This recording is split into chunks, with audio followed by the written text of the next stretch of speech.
루이 라플레옹은 그 대통령 황제가 되기 전에 몇 번의 반란에 참여하는데요. 귀족의 자식, 황족이기 때문에 이 유럽에서는 그 황족은 이 반란에 참여하더라도 죽이지는 않습니다. 왜냐하면 이제 그 한 해에 살해가 되면 서로 황족 간에 그 사형이라든가 이런 게 될 수가 있기 때문에 황족의 경우에는 반란에 참여해도 죽이질 않는다. 그래서 라펠옹이 몇 번의 반란에 참여했지만 감금됐다가 다시 풀어나는 이런 거를 이제 반복을 합니다. 그러다가 라플레옹 1세의 외아들이 죽고 자신의 형이 죽자 진짜 루이 라플레옹은 이제야말로 이제 내가 할아버지의 그 황제를 계승한다 해가지고 실제로 황제가 되기 위한 여러 가지 공부와 훈련을 하게 됩니다. 그뿐만 아니라 그는 자신이 황제가 되고자 하는 꿈을 구체화시키기 위해서 그걸 이념화하는데요. 정치에 대한 명상이라든가 라펠레옹 이념이라는 책을 통해서 역사의 주역은 나폴레옹과 같은 신의 소명을 받아 진보를 실현하는 위대한 인물이며 따라서 프랑스도 이와 같은 황제가 있어야지 자신의 영광을 다시 찾을 수 있다. 이거 헤겔하고 비슷하죠. 헤겔은 역사는 그 역사 정신, 절대 이성의 자기 전개 과정인데요. 여기서 절대 정신, 자기 이성의 전개 과정을 상징화되는 인물이 영웅이라 그랬죠. 영웅, 위대한 인물. 그리고 나라는 프로에이션과 같은 어떤 그 완성된 국가. 그래서 이렇게 영웅사관을 가지고 있다. 영웅주의에 자기가 사로잡힌 거죠. 그래서 실제로 이제 황제가 되기 위해서 프랑스로 가서 이제 쿠데타를 합니다. 근데 이 사람이 이렇게 한 이유는 뭐냐면 프랑스의 그 나폴레옹에 대한 인기가 너무나 좋았기 때문에 자기가 나폴레옹의 계승자이기 때문에 군인이나 프랑스 국민들이 자기를 지지할 거라고 믿었기 때문에 아주 과감하게 쿠데타를 합니다. 1836년에 이제 수비대에 접근해서 수비대를 설득해서 쿠데타를 하려다가 체포됐다가 석방됐고요.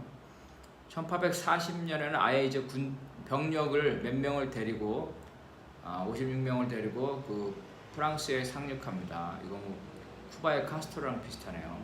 그러다 또 잡혀가지고 무기징역을 선고받아서 성체 감옥, 궁 감옥에 영원히 이렇게 잡히도록 이렇게 잡히는데요. 거기서 복역하면서도 이제 프랑스 야당 세력들과 현지 연락을 하거나 또 이렇게 사회의 계획에 관한 글들을 이렇게 씁니다. 그래서 자유주의자들의 지지를 받았고요. 1846년에 이제 탈출해가지고 영국으로 갔습니다. 1848년 2월에 혁명 직후 이제 파리로 자기가 돌아갔는데 이 임시정부는 그를 파리에서 추방을 합니다. 공화정이기 때문에 추방을 해죠. 그래서 그는 지지자를 모아가지고 이제 그 조그만 당을 만듭니다. 그래서 임시정부에서 이제 공화정이 됐으니까 재헌의회 선거를 했는데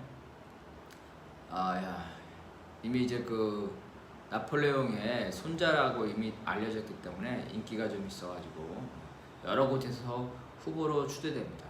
그래서 4곳에서 당선됐지만 자기는 이제 황제가 돼야 되기 때문에 거기에 만족하지 못하고 더 꿈을 갖고 이걸 사행을 합니다. 근데 또 그 다음 선거에서 또 5개의 선거에서 추천이 되어 당선이 되니까 이제는 내가 파리로 가겠다. 파리에 가서 자신의 야망을 실현을 합니다.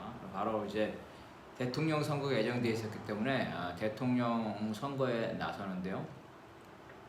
여기에 이제 어떤 계급들이 대립하고 있었냐면, 크게 보면 첫째는 왕정과 공화정입니다.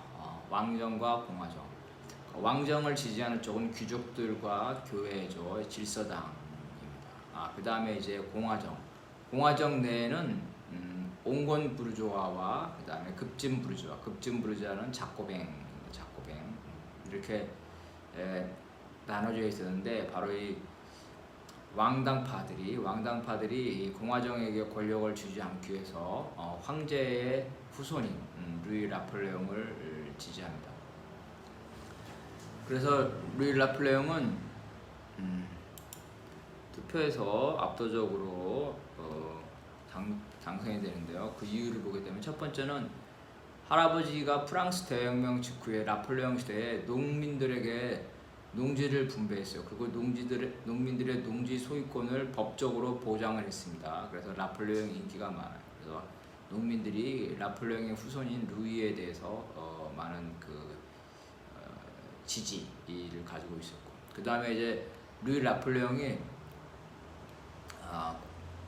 복지제도 약간 국가사회주의 비슷한 경향을 가지고 있습니다. 그래서 빈곤층에 대한 그 복지제도 이런 것들을 많이 했고, 그 다음에 그 자영업자나 사업하는 사람들한테는 전국의 안정을 주장을 했습니다. 그리고 군인이나 군대나 그 다음에 그 대자본에게는 대외 팽창을 주장했다. 여기 대외 팽창을 주장하는 게 중요합니다. 왜냐하면 프랑스 대혁명부터 나폴레옹 시대를 유럽을 지배했는데, 나폴레옹이 몰락하고 나서 빈 체제 반동체제가 되면서 일종의 프랑스는 이 빈 체제의 지배를 당하고 있었죠. 그러니까 되게 민족적인 자존심이 많이 상하 있는 겁니다. 그리고 대자본이나 군대 입장에서는 대외적으로 팽창을 못하죠. 왜냐하면 빈 체제에서는 오스트리아가 지배하니까 프랑스를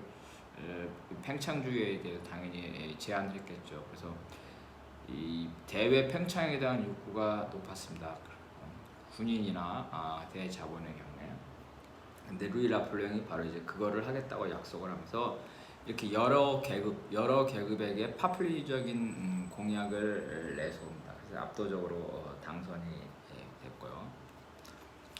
그래서 대통령의 당선은 됐지만 의회는 나폴레옹파는 소수파입니다. 10여 명 이외로 아주 소수파예요. 의회에서는 방금 말한 것처럼 귀족과 교회의 질서당이 다수였고, 그 다음에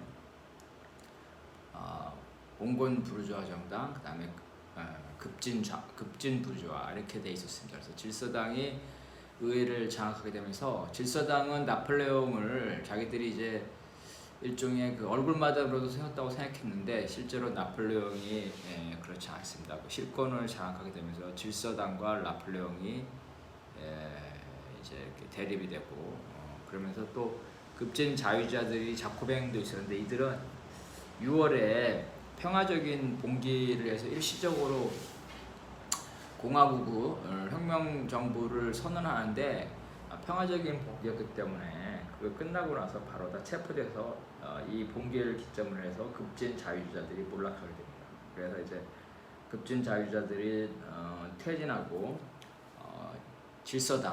질서당과 나폴레옹이 의회와 대통령이 서로 권력을 가지고 이제 대립하는 그런 상태가 됩니다. 그래서 이제 나폴레옹은 자기를 간섭하는 질서당을 배제하고 국가 권력을 장악하고자 하는데요. 그래서 이제 그 교양청이 노마를 되찾도록 원정을 보내는 등 대외 팽창에 나서고 이제 프랑스 민족주의를 고취시키고, 의회는 이제 자기가 아주 극소수지만 대통령이기 때문에 임명권을 갖고 있기 때문에 행정부와 군 요직에 자신의 추종자를 심고, 이제 국민 인기를 무기로 내각도 완전히 집행권을 완전히 다 장악합니다. 그러다가 나폴레옹이 이제 그 선거로서 대통령이 됐지 않습니까? 그래서 선거가 농민이나 빈곤층에도 이 당시에 투표권이 있었는데, 그래서 이 질서당 왕당파들은 이 선거가 파퓰리즘을 보장하는 체제다 그래서 이제 파퓰리즘을 못하게끔, 다시 말해서 루이 라폴레옹이 일반 저소득층 농민들한테 인기가 많으니까 루이 라폴레옹의 지지자들을 선거에서 배제하기 위해서 300만 명에 되는 빈곤층에 대한 선거권을 의회에서 질서당의 중심이 돼가지고 박탈을 하게 됩니다. 또 겹친데 이제 경제 상황도 안 좋아지면서 하층민들이 의회에 대한 불만이 높아지고 그래서 루이는 자신은 민중의 편이다 이러면서 그 질서당 의회와 대립하는 이런 구도로 나가게 됩니다. 그래서 드디어 이제 그 루이 나폴레옹은 군대를 동원해서 쿠데타를 일으켜가지고 임기를 연장하는 헌법 개정을 하고자 합니다. 그래서 의회를 해산시켜버리고 그런 헌법을 국민투표에 붙여가지고 승인을 받았고 그 다음에 헌법을 승인받았으니까 그 헌법에 의해서 황제 체제의 길을 열어놓고 다시 또 그 황제 체제의 헌법을 국민투표에서 통과시킵니다. 그래가지고 스스로 이제 황제가 된 거죠. 상원을 협박해서 황제가 됩니다. 대통령에서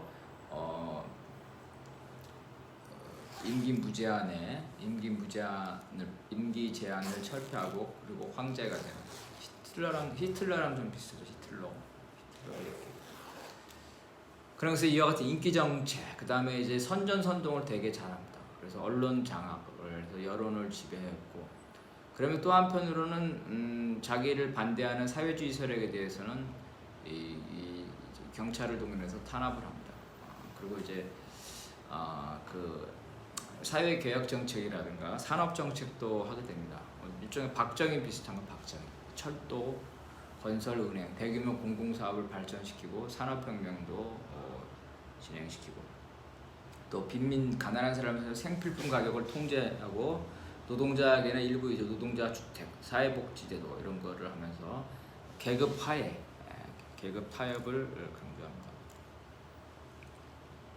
그래서 이제 루이 나폴레옹은 다양한 계급들을 자기 편으로 끌어들이는데요. 첫 번째는 이제 노동자에게 이 당근을 주지만 그 사회주의로 접근하지 못했건 채찍을 줬기 때문에 부르주아들은 루이 나폴레옹이 사회주의로부터 자신들을 보호한다 이렇게 믿었습니다. 그리고 또 이 부르주아들의 이해관계가 이제 그 대외 무역이었는데 대외 무역에 관한 자유무역을 진행했고요. 그 다음에 부르주아 민주주의자들의 요구를 받아서 1860년대 이후에는 자유화 조치도 합니다. 대외적으로는 포병과 해병대를 육성해서 대외 팽창을 하기 위한 준비를 하고 이런 군비 증강을 한 다음에 첫 번째는 이제 영국과 연합해서 크림 전쟁에서 러시아를 패배시킵니다. 그리고 이제 오스트리아를 견제하기 위해서 오스트리아가 지배하고 있던 이탈리아 독립전쟁, 통일전쟁을 지원하고 그 대가로 프랑스가 사보이와 니스를 이렇게 획득하게 됩니다. 군국주의로 가는 거죠. 또한 영불 연합군이 1860년에 베이징을 공격하고 프랑스는 1860년에 베트남을 전쟁에서 이겨가지고 식민지로 만듭니다. 우리 조선에서는 1866년에 병인 양요를 일으키고 일본에도 진출합니다. 미국의 남북 전쟁에는 남북 동맹을 지지하게 됩니다. 근데 이 시기에 와서는 이제 영국과 경쟁하게 되는 거죠.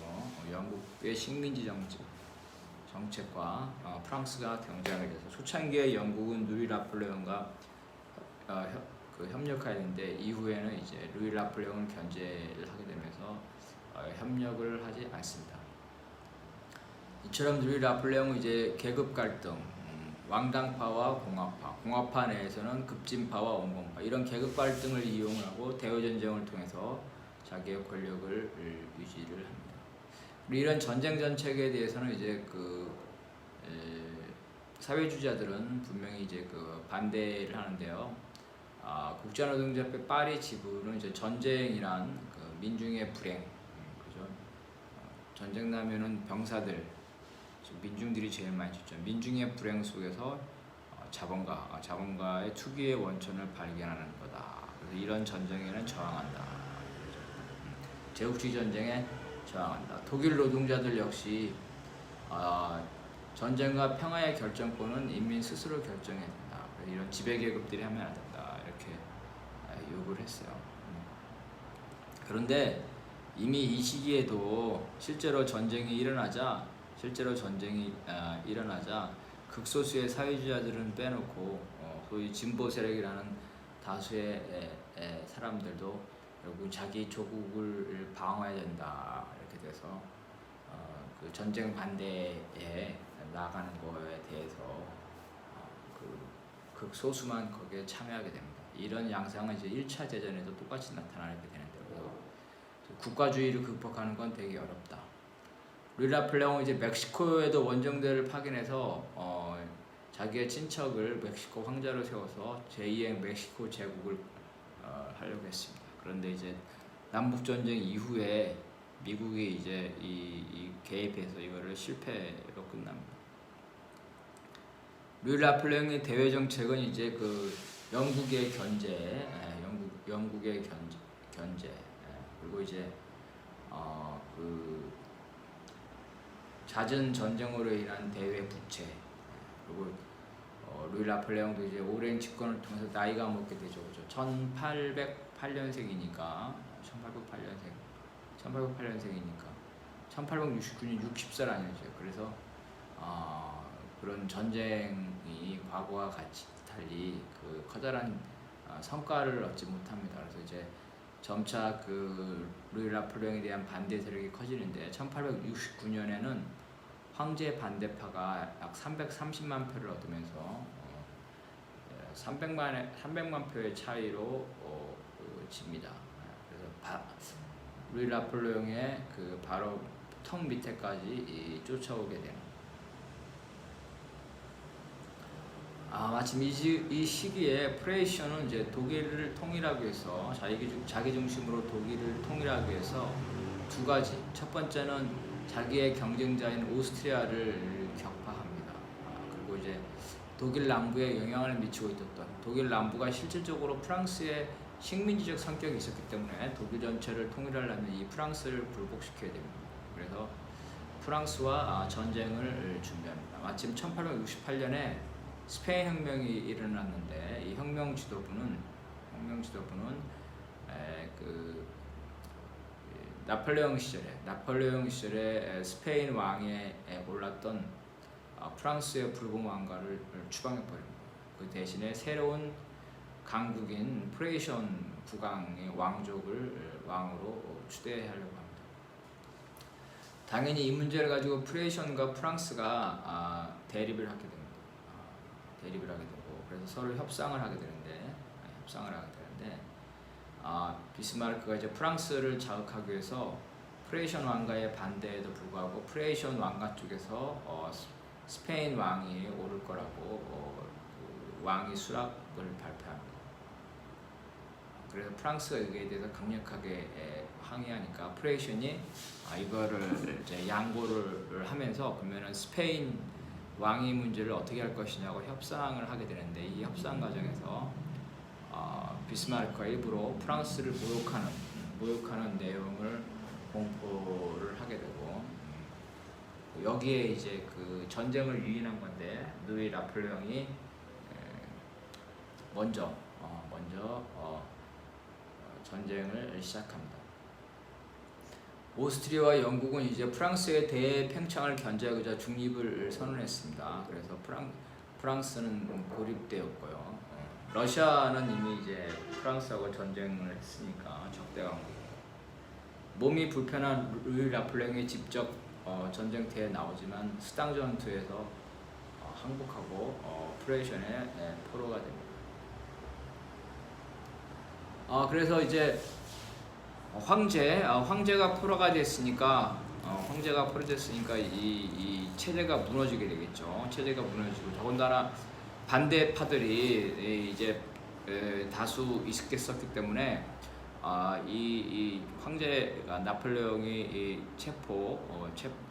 포로가 되는 순간 이 다수파들이 이제 당연히 공화국을 선포를 하겠죠.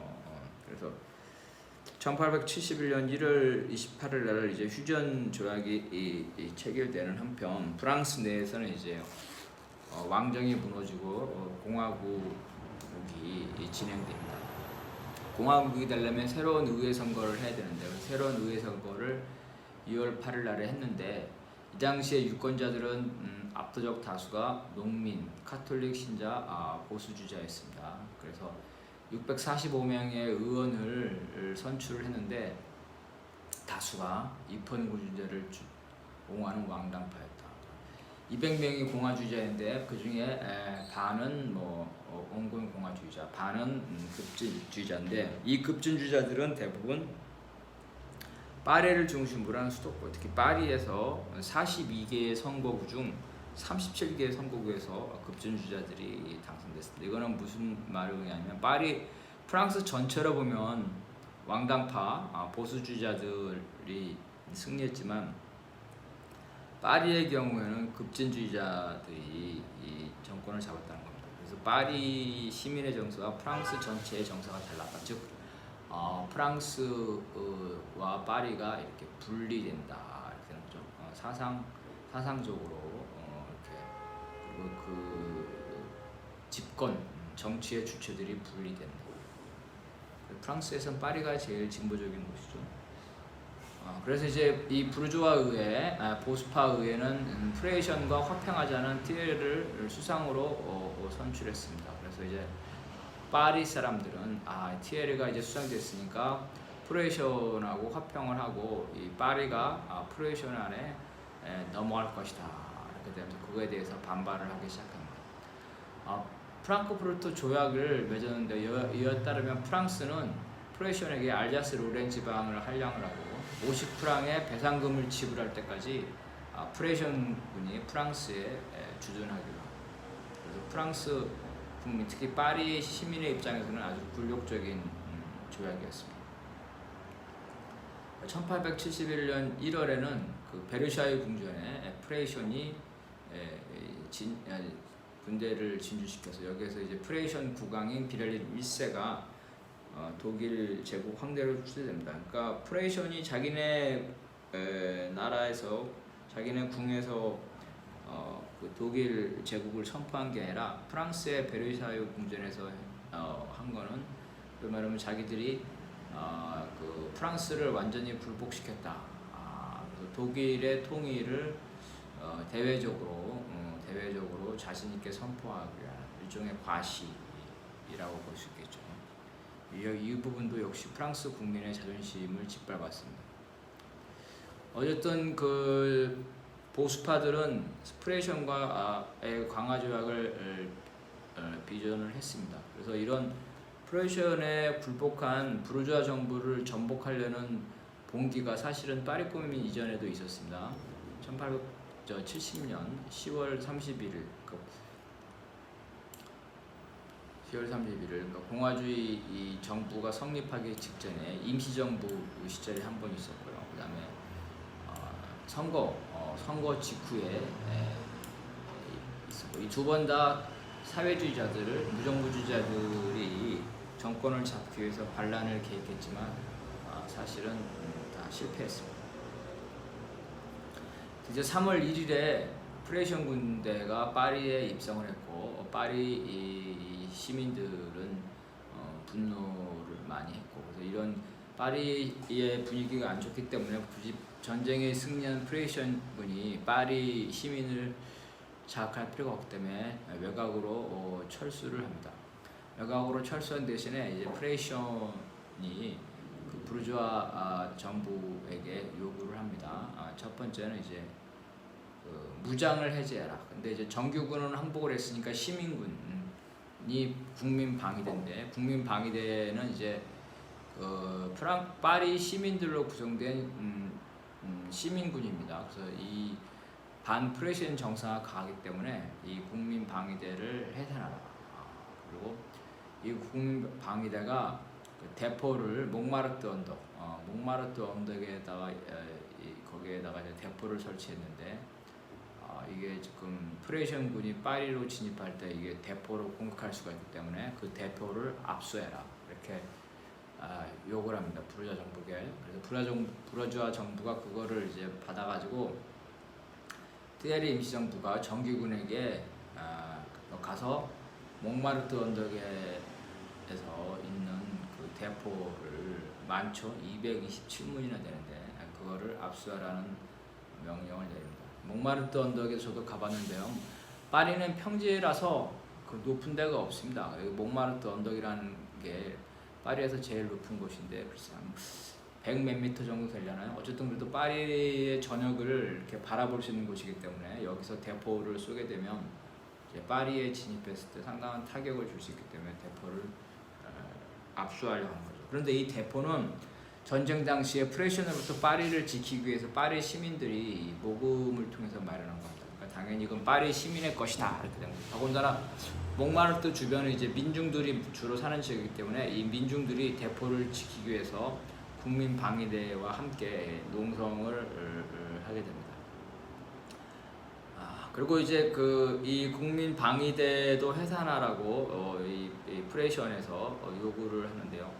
이 국민 방위대는 어떤 사람이냐면 아까 파리 시민으로 구성됐지만 또 월급을 받습니다. 그래서 일부는 자영업자이고 일부는 그 하층 계급, 그러니까 노동자이기도 합니다. 그러니까 평상시에 자영업자나 노동자로 있다가 전쟁 시기가 되면은 이렇게 그 돈을 받고 이렇게 복무를 하게 되는데 그러면은 이들을 해산을 시킬 경우에는 이들이 이제 월급을 못 받게 되죠. 실직하게 되는 이런 상태로 이들도 다시 당연히 이제 그 해산에 반대하겠죠. 그래서 이 병사들과 민중들이 이제 국민 방위대 병사들과 민중들이 정규군과 이렇게 대치하게 됩니다. 그래서 정규군이 새벽에 몰래 대포를 끌고 가려고 하는데 거기서 이제 대치를 하게 되고 그래서 지휘관 장군이 그 현장에 있는 장군이 정규군에게 민중들과 국민 방위대를 진압하고 대포를 뺏어가라고 명령을 하지만 그럴 경우에 자기의 형제죠, 형제 자매인 파리 시민들을 죽여야 되기 때문에 내전을 예상할 수가 있죠.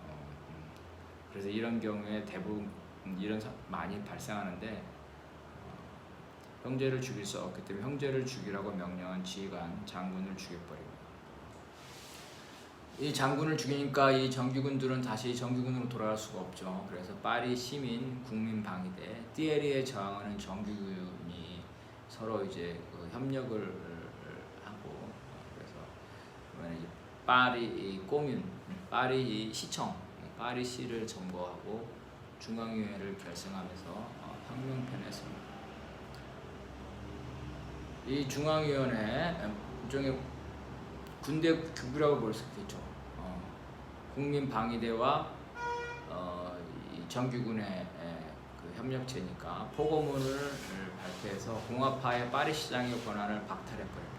그리고 파리 꼬뮌의 선거가 여기서 파리 꼬뮌의 선거라는 그 국회의원 선거가 아니에요. 국회의원 선거는 이미 국민의원에 있었고 서울시 의회 선거처럼 그 지방선거입니다. 지방선거. 그래서 파리를 다스리는 거는 이제 파리에서 선출된 파리 시의원들이 파리를 다스리게 될 것이다. 그리고 그 선거가 완료될 때까지는 중앙위원회는 잠정 기간이다. 그래서 이 중앙위원회가 발표를 한 거 보면 자기들이 왜 이 정치에 개입했는지를 설명합니다. 파리의 프롤레타르는 지배계급의 실패와 반역의 와중에 정부 권력을 장악함으로써 스스로를 자기 운명의 주관자로 간주하는 것이 자신의 절박한 과제이며 자신의 절대적인 권리임을 깨달았다.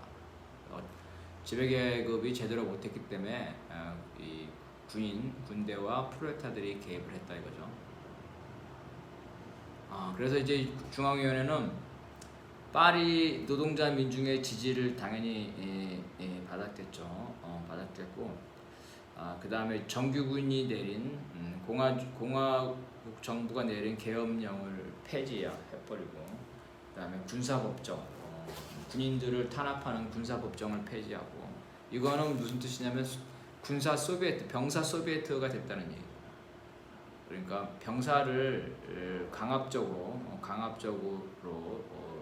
지휘하는 것이 아니라 어떤 병사들을 존중해주고 병사들의 의견을 받는 것이 병사 소비에트가 됐다는 것. 야전 군사 법정을 폐지했다는 것. 직결 심판 같은 것도 하고. 전쟁 당시에는 이 군사 법정이 되게 엄격하잖아요. 그걸 폐지했다는 것은 병사들이 이 군대에 민주적인 권리를 획득했다. 병사 소비에트가 됐다. 모든 정치범의 사면을 발표했죠.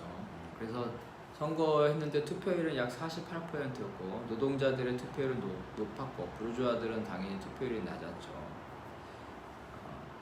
2만 명당 1명의 대표를 선출하는 방식으로 92명의 의원이 선출되었습니다. 파리 시민이 약 200만 명이었는데 이 중에 등록된 유권자가 48만 명, 실제로 투표는 23만 명이 했다. 이미 이제 그 공화주의 정부에 친한 부르주아나 자본가들은 도망갔습니다. 베르사유에 있는 부르주아 공화국의 그 본거지로 도망갔기 때문에 이미 이제 노동자들, 사회주의자들, 부정부주의자들이 그 실권을 잡았기 때문에 후보들은 대부분 다 사회주의자나 부정부주의자다. 이제 파리 코뮌, 파리 시의회에는 부르주아 의회와 달리 집행하고 입법을 같이 한다. 그러니까 입법부와 집행부, 행정부가 분리된 게 아니라 같이 한다. 자본주의 사회에서는 국가 권력 기관이 자신의 특수한 이익, 그러니까 고위직 관료죠. 자기의 이익을 위해서 사회의 종복, 그러니까 심부름, 그죠? 심부름꾼, 사회를 위해서 봉사를 해야 되는데 오히려 사회를 지배하는 사회의 주인으로 변질됐다. 파리 코뮌은 그렇지 않다. 파리 코뮌은 이제 의원뿐만 아니라 판사 이런 주요 공직을 다 선출했고 이들은 선거인단에 의해서 소환될 수 있었다. 또 저 파리 코뮌 의원과 모든 공직은 노동자 임금 수준의 급여를 받았다. 의원에게 급여를 줘야 된다 그랬죠. 왜냐하면 의원에게 급여를 안 주면 가난한 사람은 의원이 될 수가 없죠. 생활비가 없기 때문에. 그래서 선출직 공직자에게는 급여를 줘야 됩니다. 의회에서 블랑키주의자가 다수파였습니다. 블랑키주의자, 프루동주의자, 그 다음에 마르크스가 있던 그 국제노동자협회 이런 순서대로. 그래서 마르크스 영향을 받는 국제노동자협회는 소수파였다. 블랑키주의가 다수파에서 의장이 되었습니다. 그래서 이제 그 시의회, 파리 코뮌, 이제 시의회가 아니라 이제 파리 공화국이죠. 파리 공화국의 의회가 된 거죠. 파리 시의회가 공화국을 선포했으니까 사형 폐지, 징병제 폐지. 징병제 폐지라는 것은 뭐냐면 상비군을 폐지하고 국민방위대를 군대로 인정했다는 거예요. 그리고 이제 그 다른 코뮌, 다른 지역에 혁명을 확산화시켜서 대표단을 파견하기로 하고, 그 다음에 부르주아 의회인 국민의회와 파리시 의회는 겸직을 못하게 했다. 그래서 모든 시민은 국민방위대로 편성했다. 그래서 상비군을 폐지하고 시민군을 만드는 것이 바로 혁명의 가장 기본적인 요구입니다.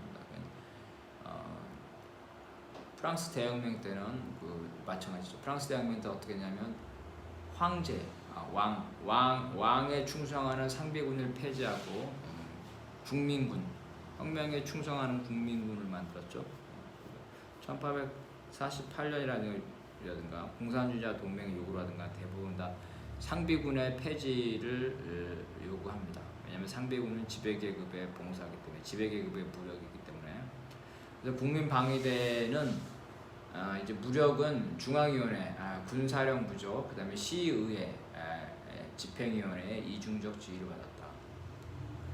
그러니까 시의회가 최고 권력 기구인데 평상시에 시의회가 열리지 않으니까 평상시에 일상적으로는 집행위원회가 시의회의 위임을 받아서 통치 기능을 행사한 겁니다. 시의회가 최고 권력 기관이었기 때문에 이거 집행위원회를 두는 대신에 파리 코뮌, 즉 파리 공화국에서는 대통령이나 시장이나 사령관 등에는 아예 그런 제도를 두지 않았다. 3월 28일 날에 이제 코뮌의 성립을 선포하였고 5월 20일까지 얼마 안 되죠. 자치적으로 통치하게 된다. 그래서 파리 코뮌의 정책을 보게 되면 일단 고리대. 여성들이 먹고 살기 힘드니까 돈을 얼마 안 받고 돈 조금 그 가재도구 같은 걸 전당포에 많이 받겠어요. 그래서 그런 것들이 여성들은 이제 가족들을 먹여 살려야 되다 보니까 이 가재도구를 중시하기 때문에 20프랑 미만 정도의 빚 때문에 가재도구를 맡겼던 것들은 전당포에 있는 가재도구를 다시 여성들한테 도들어 나눠줍니다. 그리고 프랑스 혁명력, 달력을 썼다는 거고, 공화국 적기 대신에 사회주의자들의 적색기를 사용했다. 그 다음에 이제 밀린 임대료를 면제했다. 이건 다 중요한 거죠. 중간층 뿌띠 부르주아들을 연합하기 위해서 뿌띠 부르주아들을 위한 정책입니다. 여성 참정권. 이 제빵공이 이 당시 아침에 일찍 빵을 먹어야 되니까 제빵공이 밤새 야간 노동을 하는데 야간 노동을 못하게 했다. 아침 새벽에 와서 했겠죠. 그 다음에 종교와 정치를 분리를 했고 학교에서 강제로 그 종교교육을 못하게 했고, 그 다음에 이 무신론자적인 파리꼬움이 이제 사회주의와 무정부주의자가 다수잖아요. 근데 카톨릭이 사회주의자 무정부주의자를 탄압했기 때문에 무신론자적인 입장에서 이 카톨릭에 대해서 탄압 정책을 쓰게 됩니다. 독신자와 국민 방위대 유가족에 대한 연금을 준다. 그리고 이제 어음 만기, 이 역시 중소 상공인들이 어음을 하는데 어음 만기를 연장해주고 이자를 감면해주고. 또 중요한 게 있네요. 부르주아들이 도망갔어요. 그래서 상점과 기업이 방치되어 있는데 이럴 경우에는 노동자들이 그 상점과 기업의 노동자들이 자주관리를 할 수 있는 권한을 줍니다. 다만 그 원소유자가 원할 때는 그 보상을 보장을 하게 됩니다. 그리고 이 당시에 자본가들은 노동자에게 이렇게 벌금을 많이 주는데, 그래서 뭐 과거에 민주화 되기 이전에 뭐 지각하면 벌금 얼마 내는 이런 각종 벌금 제도가 있었는데 성과금 못하면 벌금, 이런 벌금을 금지했다. 그리고 교회 재산을 몰수했어요. 몰수해서 공공재산화했다. 공공의 이익을 위해서 교회 재산을 쓴 거죠. 종교교육을 학교에서 하는 미션스쿨 이런 강제를 폐지했고, 그리고 교회를 전부 다 폐쇄한 건 아닌데 몇 가지 조건을 듭니다. 꼬뮌의 방침에 동의하고, 그 다음에 야간에 정치 집회를 할 때 교회를 개방하고, 그러니까 교회를 공공의 목적으로 쓰게끔 이렇게 합니다. 근데 실제로 보게 되면 상당수 교회들은 이제 폐쇄되었고요. 꼬뮌은 이미 잡혀있는 블랑키주의자나 무정부주의자들 이들과 교환하기 위해서 자신들을 탄압했던 이 성직자, 고위의 성직자들을 체포를 합니다. 그리고 파리에 이제 구가 있겠죠. 제29가 좀 가난한 동네인데 어린 학생들에게 무료 음식과 옷을 또 제공합니다. 파리 은행에 많은 금들은 이미 부르주아 공화국이 가져가는데 그래도 상당수의 금들이 여전히 남아 있었는데 파리 은행의 노동자들로 구성된 국민 방위대가 이 금을 보호했어요.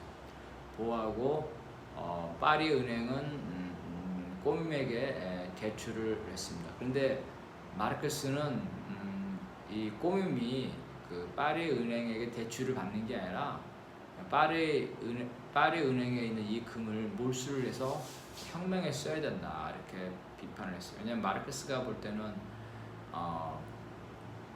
이 혁명이 진압당할 가능성이 많은데 그럴 경우에 이 금은 써보지도 못하고 다시 부르주아에게 돌아가는데 그럴 바에야 이 혁명 성공을 위해서 이 금을 쓰는 게 낫다, 이렇게 주장합니다. 그렇지만 이 파리 꼬뮌의 이 금융을 담당하는 책임자, 자본가 출신이죠. 이 사람은 이 파리 은행의 금을 다 써버리면은 화폐 제도가 붕괴된다.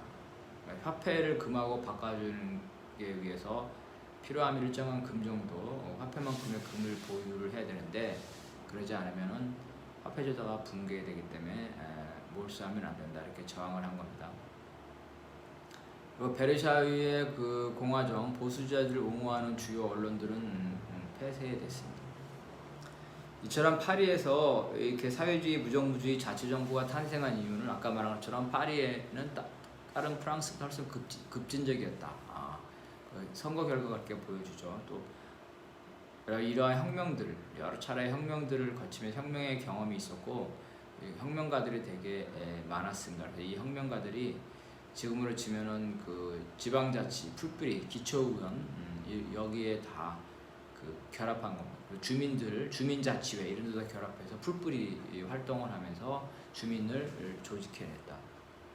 자코뱅파, 블랑키파, 푸르동파, 무정부주의, 제이터널시아는 지부 이렇게 다양한 사람들이 풀뿌리 조직에서 활동하고 있다.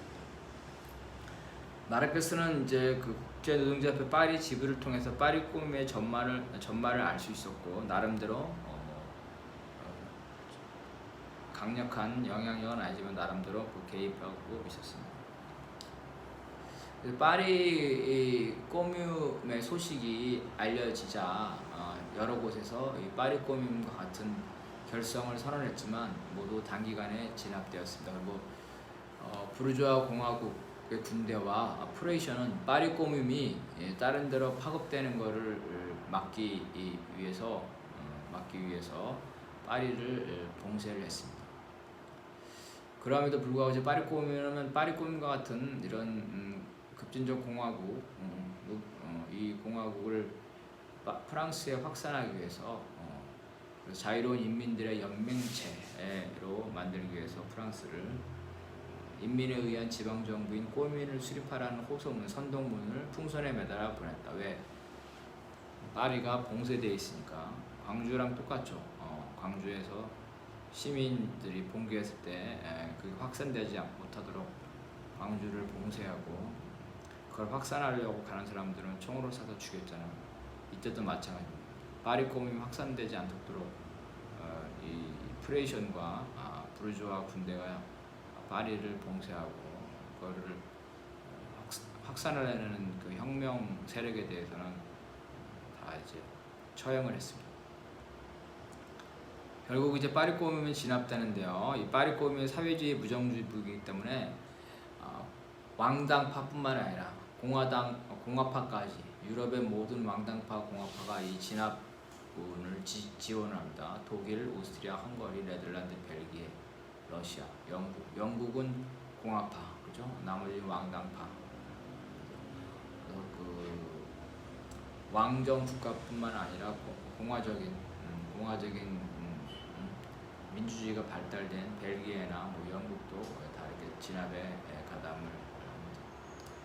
2만 명의 진압군이 파리에 들어왔고 외곽에는 또 10만 명 이상이 파리를 봉쇄하고 있었는데 일주일 동안 전투가 벌어진 동안에 혁명군뿐만 아니라 그 당시에 이 파리에 남아있던 사람들은 베르사유 부르주아 정부에 가담하지 않은 것으로 간주되었기 때문에 파리 시민 자체를 적으로 생각하고 전쟁 중에 주변에 있는 파리 시민들, 바깥에 나와 있는 파리 시민들은 다 학살합니다.